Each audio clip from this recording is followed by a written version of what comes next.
আপনার সন্তান ঊর্ধ্বশ্বাসে গাড়ি চালাচ্ছে, আপনি ভাবছেন যে ও অবাধ্য, কোনো কথা শোনে না। ব্যাপারটা এতটা সিম্পল নয়। আমরা অনেকেই মনে করি যে আজকের জেনারেশন ভীষণ অবাধ্য। আমরা মন মিস্ত্রিসে এই বিষয়টা নিয়ে আলোচনা করব, যেখানে রিয়েলিটিটা কিন্তু একটু আলাদা। তাহলে চলুন আমরা কি কি বিষয় নিয়ে কথা বলবো এটার মধ্যে।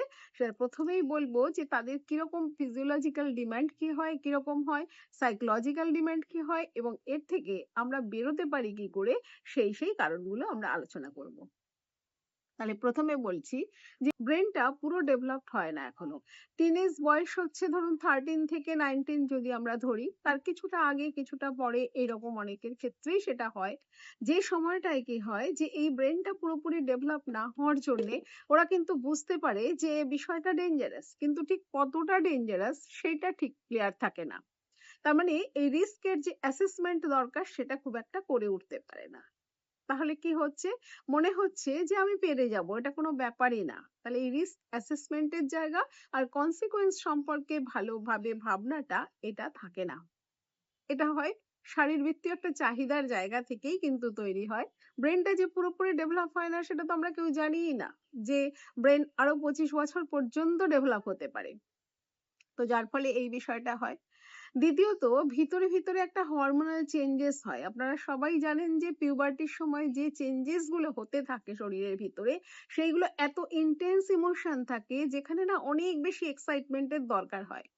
তাহলে এই যে এক্সাইটমেন্ট পেতে গেলে সেখানে কিন্তু এই রেকলেস ড্রাইভিংটা ভীষণ একটা কিক দেয়। যেমন রোলার কোস্টার চড়লে যেরকম হয়, ওই রকম একটা কিক দেয় কিন্তু এই রেকলেস ড্রাইভিং এর মধ্যে দিয়ে। তাহলে এগুলো কি হচ্ছে, এগুলো সম্পূর্ণ ফিজিওলজিক্যাল ডিমান্ড এর জায়গা থেকে উঠে আসছে। এবার যদি আমরা একটু সাইকোলজিক্যাল ডিমান্ডের কথা বলি, তখন কি হয়, আপনারা আপনাদের ছোটবেলায় ফিরে যান, ফিরে যেয়ে ওই টিনেজকে দেখতে থাকুন, তাহলে কিন্তু মাথায় আসবে এগুলো। আজকের বড় বয়সে যদি আপনি ভাবতে থাকেন তাহলে কিন্তু কোনোটাই মাথার মধ্যে যাবে না।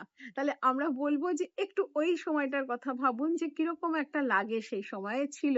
আপনাদেরও ছিল, আমাদেরও ছিল, প্রত্যেকেরই থাকে। সাইকোলজিক্যাল ডিমান্ডের জায়গা যখন বলছি তখন কি হচ্ছে, সেখানে না একটা নিড ফর অ্যাচিভমেন্ট, যে আমি কিছু অ্যাচিভ করতে পারলাম। এবারে আমি যদি অন্য কিছু দিয়ে সেই অর্থে নিজের এখনো অ্যাচিভমেন্টের জায়গায় না পৌঁছাই, খেলাধুলা, পড়াশুনো বা কোনো কিছু দিয়ে যদি আমি না এখনো সেই জায়গাটায় পৌঁছাই বা দেখাতে পারি, তাহলে এটা কিন্তু একটা বড় সহজ মাধ্যম, যেটা আমি পারছি। তো সুতরাং আমি সেটা দিয়ে কিছু অ্যাচিভ করতে পারছি। বন্ধু মহলে বেশ একটা গুরুত্ব থাকে যে আমি এত স্পিডে গাড়ি চালাতে পারি, গাড়িটা আমার কন্ট্রোলে থাকে, এরকম একটা ব্যাপার কিন্তু থাকে। নিড ফর কম্পিটেন্সি, যেখানে আমি করতে পারি, অনেকেই পারে না, অনেকেই সাহস পায় না, কিন্তু আমার সেই সাহসটা আছে। এইটা যে একটা ভিতর থেকে না একটা এরকম ধরনের ফিলিংস দেয়। পরেও আছে নিড ফর অ্যাটেনশন, যে আমাকে দেখুক লোকজন। অনেকেই এই ধরনের ভিডিও করে রিলস করে, তারপরে সেগুলো দেখে, লোকে লাইক করে, সেইগুলোর উপরে নির্ভর করছে, সেই ভ্যালিডেশনের কথা বলেছি না, ভ্যালিডেশনটা নির্ভর করছে। বন্ধু মহলে আমাকে বেশ একটু আলাদা চোখে দেখা হচ্ছে, সবটাই কিন্তু হচ্ছে আমার সেটার হাত ধরে। তাহলে আমি করব না বলুন? আমি তো করবই, অবশ্যই করব। তাহলে আমার ভিতরে এই জিনিসগুলো কিন্তু ডেভেলপ হতে থাকছে।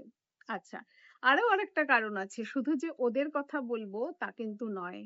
অনেক সময় দেখা যায় যে বাড়ির লোকের ব্যবহার বা বাবা মায়ের বিহেভিয়ার কিরকম ধরনের, যেখানে বাবা মায়ের প্রতিনিয়ত অশান্তি, ঝগড়া বা ইনকনসিস্টেন্সি থাকে ঘরে, তো সেখানে কি হয়, বাচ্চা অটোমেটিক্যালি একটা রেস্টলেস হয়ে যায়। আবার যদি ওভার পাওয়ার থাকে, বাচ্চাকে সবসময় কন্ট্রোল করার একটা চাহিদা থাকে, ছোটবেলা থেকে দেখা যায়, সেখানেও কিন্তু রেজিস্ট্যান্স তৈরি হয় ভিতরে বাচ্চাটার। সেখানেও কিন্তু সেই বেপরোয়া ব্যাপারটা চলে আসে। তাহলে আমরা এবারে যদি বলি যে এগুলো থেকে কি করা যেতে পারে বা কিভাবে আমরা এটাকে ডিল করব, তাহলে আমরা এখানে প্রথমেই বলবো হচ্ছে আমাদের সেই কমিউনিকেশনটা গুরুত্বপূর্ণ, যেখানে উইদাউট এনি জাজমেন্ট আমি তার সাথে কমিউনিকেট করতে পারবো, তার ইমোশন গুলো ভ্যালিডেট করতে পারবো। আমরা তো জেনে গেলাম যে ওর এই নিড গুলো এখান থেকে ফুলফিলড হয়। তাহলে সেগুলো নিয়ে যদি আমরা কথা বলি যে ওর কিরকম লাগছে, এটা যখন চালাতে পারে কিরকম হয়, তারপরে কিরকম মনে হয়, ও ভয়টার সম্পর্কে কতটা জানে। আপনারা যদি ওই ভিডিওটা দেখে থাকেন যে বাবা মা কেন এত কড়া, তাতে দেখবেন যে ছেলেটা পরিষ্কার এসে বলছে যে আমি জানি যে এটা রিস্ক কতটা। জানার পরেও কিন্তু করছি। তার মানে ওই জায়গাগুলো কিন্তু ফুলফিলড হচ্ছে না। তাহলে আপনারা ১ নম্বরে হচ্ছে আমরা কমিউনিকেট করার জন্যে নিজেদেরকে ফ্লেক্সিবল রাখবো এবং সেখানে পরিষ্কারভাবে তার সাথে কথা বলতে চাইবো। মানে তার জিনিসটা জানতে চাইবো। ২ নম্বরে বলবো একেবারে ডুস অ্যান্ড ডোন্টস এরকম করে বলে দেবো না। এটা করবে না, এটা করতে নেই, এটা করা উচিত না, লোকে কি বলবে? এই যে ধরনের স্ক্রিপ্টেড কথা বলি সেইগুলো বলবো না, বন্ধ করে দেবো। তাহলে আমরা নন জাজমেন্টাল ওয়েতে যখন ওর সাথে কথা বলবো তখন কিন্তু ও নিজেকে অনেক বেশি ওপেন আপ করতে পারবে। ও নিজেকেও বেশ ফ্লেক্সিবল মনে করবে, ওকে নিজেকে ভ্যালুয়েবল মনে করবে। তো সেটা হবে। তাহলে এরপরে ৩ নম্বরে যেটা বলবো সেটা হচ্ছে যে এই ধরনের জিনিসগুলো আরো কিসের থেকে আমরা পেতে পারি, সেই যে কেকটার যে ফুলফিলমেন্ট সেটা কোথা থেকে পেতে পারি বা কি হতে পারে সেইগুলো নিয়েও কিন্তু আমরা ওর সাথে বসে কথা বলতে পারি। যাতে ওর কাছে আর কি অল্টারনেটিভ আছে।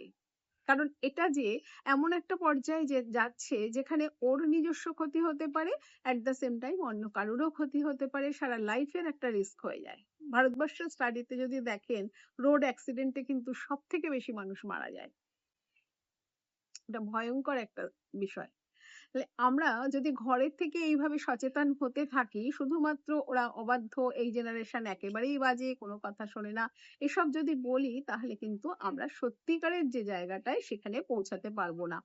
তাহলে এরপরে কি হচ্ছে, আমরা তো এটা ওদের সাথে কথা বললাম। আর নিজেদের জায়গাটা আমরা কিন্তু নিজেদেরকেও ঘুরে দেখবো। আচ্ছা যে আমাদের প্যারেন্টিং প্যাটার্ন এ কি আছে? কোথায় সমস্যা হচ্ছে? কোথায় আমরা পরস্পরের সাথে কথা বলতে পারছি না, সম্পর্কটা কেমন হয়ে যাচ্ছে? সেখানে শিকার হচ্ছে বাচ্চারা। আমরা কিন্তু সেটাও ঘুরে দেখবো। সেখানে সুবিধা থাকলে আমরা কথা বলে সেটাকে রিপেয়ার করবো। বাচ্চাকে নিজেদের মাঝখানে কখনোই এইরকম ভাবে বলি হতে দেব না। তার জীবনটাকে নষ্ট করব না।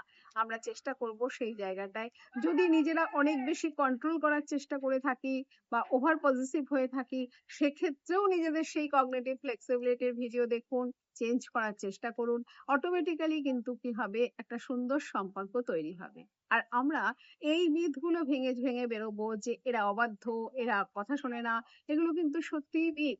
আমাদের সময়ও আমরা শুনেছি, আপনারা শুনেছেন, আবার এদেরকেও আমরা বলে যাচ্ছি। সেই একই স্ক্রিপ্টেড কথাবার্তাই বলছি কিন্তু। তাহলে আজকে এই পর্যন্ত। ধন্যবাদ সবাইকে।